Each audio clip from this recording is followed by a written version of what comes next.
landed in Oradea, Romania, about 24 hours ago, and in honor of that, I'm in Robert's room right now as my co-founder at Experiment 27. I would love to go through the origin story of X27 and some strategies going forward. These are breakdowns of my interview with my co-founder, Robert Indries, on the Digital Agency Marketing Podcast. If you want to hear the full episode, it's going to be down in the description below.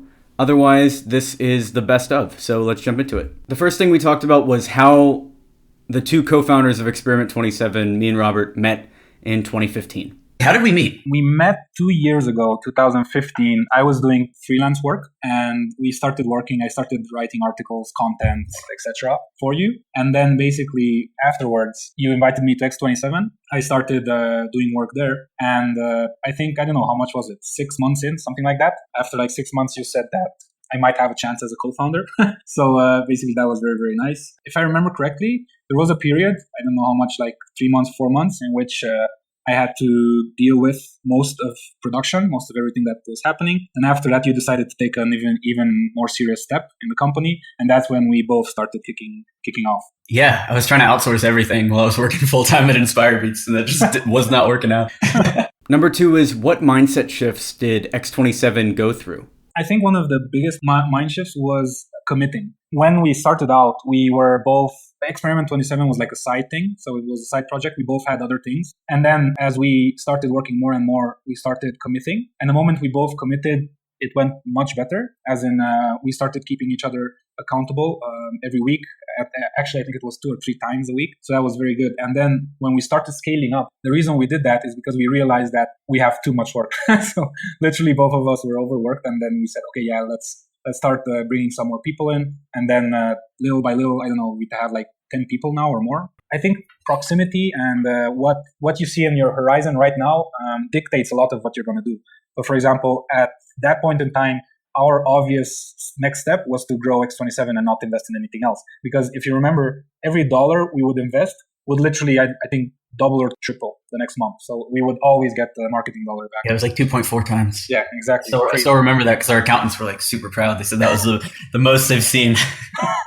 Yeah, growth was amazing. And I mean, it just made sense to invest even more.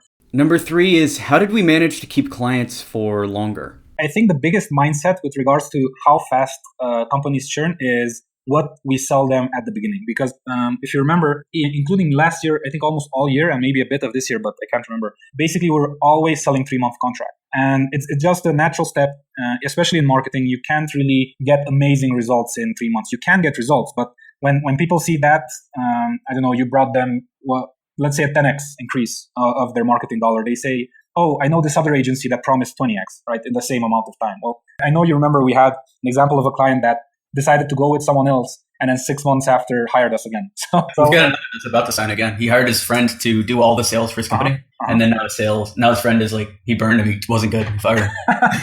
Okay. Yeah. So again, clients that stay us for a short period of time, that's the pattern, at least until now, end up coming back and working with us.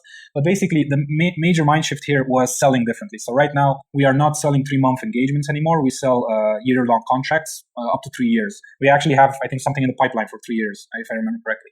But yeah, so changing from a very short amount of time, from a quarter to like an entire year, that has literally helped. And that has been increasing the level of engagement we also get from clients. Number 4 is, how is Experiment 27 evolving? Regarding production, where I see it going is I see us having all of the processes we need. We've been working on this for months now. It's beautiful to see how it all comes together and how just looking in retrospect, you understand where you made your mistakes, because at the beginning you make various assumptions that this is how things should be. And then you keep on improving and improving and improving. And at this point in time, I'm so confident to say that we have all of these processes. Everything is working to the extent of the quality of the process. And right now, because we're increasing the quality of each process we have, it's amazing to see, like, even in just a few days, you see a difference, a huge difference. Going beyond that, I see us growing exponentially as per the work we're doing.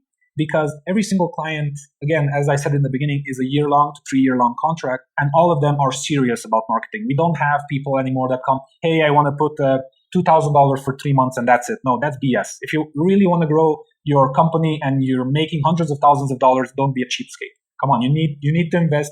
You need to give it time. You need to be very good. And I'm very proud to say that our current clients are so much better in terms of their understanding that, hey, this takes money, time, and effort. And they appreciate the work we're doing. Number 5 is, why did we raise our prices? So some people from the outside might see a company going from what we used to do like $2,000 a month up to $10,000 or $14,000, $20,000 a month, whatever it is now. And just see that as, like these guys are greedy or like they're just asking for more money or anything like that. But like the more resources you're able to collect from the clients, that gives us more money to hire the best people. And you can also see, not only are our clients treating us better because we're charging them more, but our results are a lot better than they were when we were charging $2,000. Like the type of clients we're booking for our clients, like Qdoba, like these huge companies, we never would have booked those like 6 months ago. Exactly.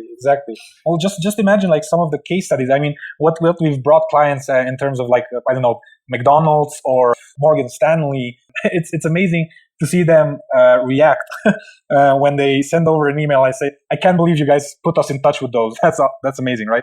So, I couldn't believe it. Like if we talk back about talking to the people from a year and a half ago, man, talking to Alex of a year and a half ago, I don't think he would have he wouldn't realize how easy it was or how simple it was to get meetings at these gigantic corporations. And number 6 is why niching down was the best thing that we ever did. We said if we want to become the best agency, we need to pick a niche. Because if we're going to work with 10 niches, we'll never understand what's important. We'll never understand positioning, etc. Or, I don't know, 1 year after we really started scaling, we can say, hey, we can predictably bring you 2 meetings on your calendar per week. I mean, that's a guarantee we make, right? That after the second month, you get that every single week. There's no more maybe, right? You need a few weeks to ramp up, but after that, it's streamlined. That's what's so interesting about niching. Like it doesn't seem like it from the outside, right? It seems like, hey, if you pick a niche, it's going to be super boring or that sort of thing. But marketing for agencies is so different than marketing for SaaS or marketing for other B2B companies. Exactly. And learning those subtleties and getting better and better. Like it really is energizing. To grab the full interview with Robert Indries, check out the Digital Agency Marketing Podcast. It's on iTunes and SoundCloud. You can check out the description below for that. If you found value in this video, you want to see more B2B sales training, give it a like to encourage this type of content, subscribe for more videos like this, and if you need marketing support for your digital agency, check out experiment27.com. Thanks.